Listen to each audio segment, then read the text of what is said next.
Hi hello నమస్తే అందరికీ నా పేరు నరేష్.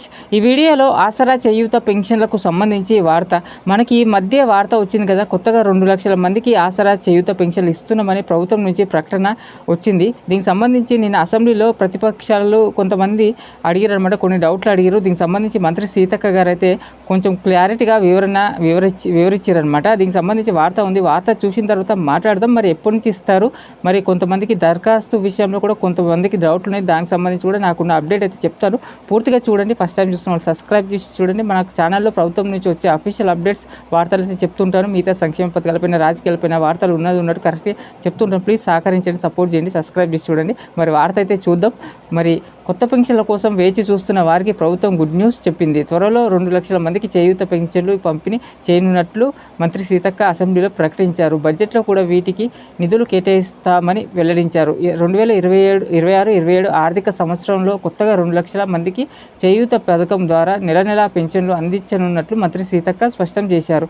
రాష్ట్రంలో తమ ప్రభుత్వం అధికారంలోకి వచ్చాక కొత్తగా 1 లక్ష మందికి పెన్షన్లు మంజూరు చేశామని, వచ్చే ఆర్థిక సంవత్సరంలో 2 లక్షల పెన్షన్లను కొత్తగా జారీ చేస్తామని వెల్లడించారు.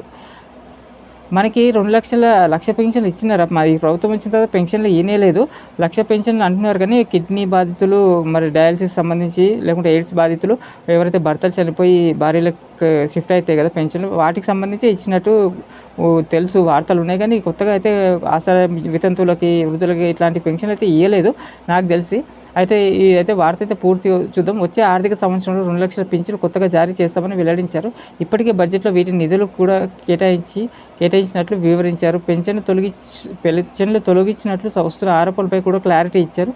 కేవలం అనర్హులు మరణించిన వారి పెన్షన్లు మాత్రమే తొలగించామని మరి స్పష్టం చేశారు. ఎవరైతే మనకు ఈ మధ్య పెన్షన్లు తొలగించారనమాట, దాదాపు 3 లక్షల మందికి పెన్షన్లు తొలగించారు చాలామందికి. అయితే దానికి సంబంధించి ప్రతిపక్షాలు అడిగారు, పెన్షన్లు కట్ చేస్తారు చాలామందికి అడిగితే, సీతక్క గారు అయితే అనర్హులు ఎవరైతే ఉంటారో, 4 కార్లు ఉన్నవాళ్ళు, రెంట్లు వచ్చేవాళ్ళు, మరి ప్రభుత్వ ఉద్యోగాలు తీసుకుంటున్నవారు, ఎవరైతే చనిపోతుంటే కూడా బ్యాంక్ అకౌంట్లో పెన్షన్లు పడుతున్నాయో వాటికి సంబంధించి పెన్షన్లు కట్ చేసినాం, నిజమైన అర్హులకైతే కట్ చేయలేదని ఆమె చెప్పారనమాట. అయితే ఎప్పటి నుంచి ఇస్తున్నారు అనేది జూన్ 2 నుంచి ప్రభుత్వ మార్గదర్శకాల మేరకు అర్హత ఉన్న ప్రతి ఒక్కరికి పెన్షన్ అందుతుందని మంత్రి హామీ ఇచ్చారు. ఇప్పటికీ పెద్ద సంఖ్యలో లబ్ధిదారులు కొత్త పెన్షన్ల కోసం దరఖాస్తు చేసుకున్నారు. వీటిని క్షేత్రస్థాయిలో పరిశీలించి ఆమోదం పైన నిర్ణయం తీసుకున్నారు ఆల్రెడీ. ఈ మేరకు జిల్లాల నుంచి కొత్త పెన్షన్ల కోసం వచ్చిన దరఖాస్తుల వివరాలను ప్రభుత్వం సేకరిస్తుంది. అర్హత ఉన్న ప్రతి వారి సంఖ్య పైన ఆరా తీస్తుంది.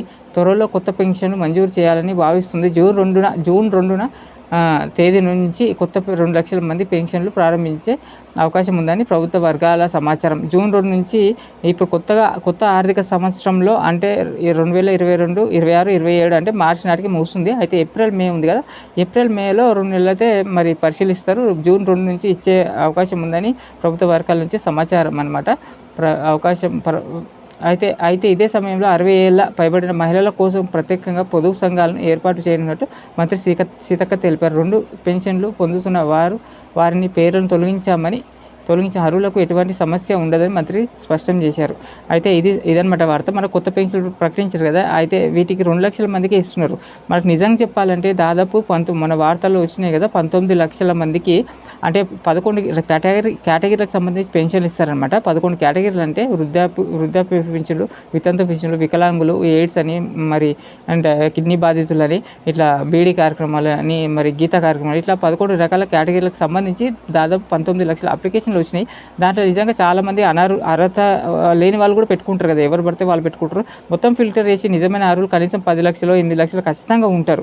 వాళ్ళందరూ కూడా వాళ్ళకి 2022 మరి కేసీఆర్ పెన్షన్ 2022 ఆగస్టులో, సెప్టెంబర్లో ఇచ్చారు. అప్పుడు చాలామంది మిస్ అయినారు. అప్పటి నుంచి దాదాపు అప్లికేషన్ చాలా పెండింగ్లో ఉండిపోయింది. ఈ సంవత్సరం ప్రభుత్వం వచ్చి కూడా 2.5 సంవత్సరాలు అవుతుంది, పెన్షన్లు ఇవ్వలేదు. ఈ ప్రభుత్వం వచ్చిన తర్వాత జనవరిలో, మన 2024 జనవరిలో ప్రజాపాలన అప్లికేషన్లు తీసుకున్నారు. అప్పుడు ఆ అప్లికేషన్లు ఇవన్నీ కలిపి దాదాపు 19 లక్షల అప్లికేషన్లు ఉన్నాయి. అయితే ఇప్పుడు వీళ్ళు ప్రకటించింది అయితే 2 లక్షల మందికే. అది కూడా ఎవరైతే కట్ చేసిరో వాళ్ళ ప్లేస్‌లోనే ఇవి యాడ్ చేస్తుర్రు అన్నట్టు. కొత్తగా వీళ్ళు చేసింది ఏం లేదు. అదే బడ్జెట్ అదే సేమ్ అన్నట్టు. మరి చాలామంది కూడా అదృష్టం ఈ పెన్షన్ 2 లక్షల మందికి. అంటే దీని 2 లక్షల మందిలో కూడా మళ్ళీ వృద్ధాప్య పెన్షను, వితంతువులు, వికలాంగులు ఇట్లా 11 రకాల కేటగిరీలకి కలిపి 2 లక్షలు. మరి చాలామంది ఈసారి కూడా వెయిట్ చేయాల్సి వస్తుంది. చాలామంది కూడా బాధపడే అవసరం కూడా బాధపడే పడాల్సి వస్తుంది. అదృష్టం కొంతమందికే ఇస్తున్నారు కాబట్టి ఈ సంవత్సరంలో ఆర్థిక సంవత్సరంలో అని చెప్తున్నారన్నమాట. మరి ఇది వార్త జూన్ 2 నుంచి అయితే ఇచ్చే అవకాశం ఉందని వార్త.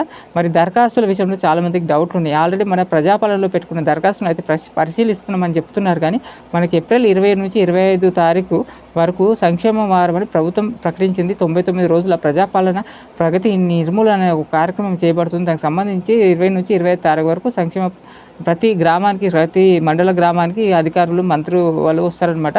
సంక్షేమంకి సంబంధించి అందరికి అందుతున్నాయో లేదో తెలుసుకొని అప్పుడు దరఖాస్తులు మిగతా సంక్షేమ పథకాలు ఇందిరమ్మ ఇండ్లు, కరెంటు బిల్ అని, రేషన్ కార్డ్స్ అని దానికి సంబంధించి అందరికి అందుతున్నాయా నిజమైన అర్హులు కానీ తెలుసుకొని అప్పుడు కొన్ని దరఖాస్తులు స్వీకరిస్తారు. అప్పుడు అర్హులకి ఇచ్చే అవకాశం ఉందని వార్తలు వస్తున్నాయి. అప్పుడు ఉపయోగించుకోండి. 20 తారీఖు నుంచి 25 వరకు మరి దరఖాస్తులు తెచ్చుకోండి. మిగతా లేకుంటే ఇప్పటి నుంచే గ్రామ స్థాయిలో అయితే గ్రామాలతో కొంచెం ఈజీగా ఉంటుంది. సర్పంచులు ఫైనల్ చేసిన లిస్టే అనమాట. ఇప్పుడు ఏదైనా పింఛన్ ఇచ్చినా, ఇందిరమ్మ ఇచ్చినా సర్పంచ్లను కలవండి. మరి కార్యదర్శిని కూడా కలిసి తెలుసుకొని ఎంపీడీ ఆఫీస్లో ఒకటి పట్టణాలలో అయితే మున్సిపల్ ఆఫీస్లోకి వెళ్ళి సంప్రదించాలి ఖచ్చితంగా. మరి దాదాపు తక్కువ పెన్షన్లు ఇస్తున్నారు. మిగతా ఎట్లాంటి అప్డేట్స్ ఉన్నా నేను చెప్తూనే ఉంటాను. ఎప్పటికప్పుడు క్లియర్గా అప్డేట్ చేస్తూ ఉంటాను. ప్లీజ్ చూసిన వారికి పూర్తిగా చూసిన వారికి ధన్యవాదాలు. లైక్ చేయండి, షేర్ చేయండి, సపోర్ట్ చేయండి. Thank you.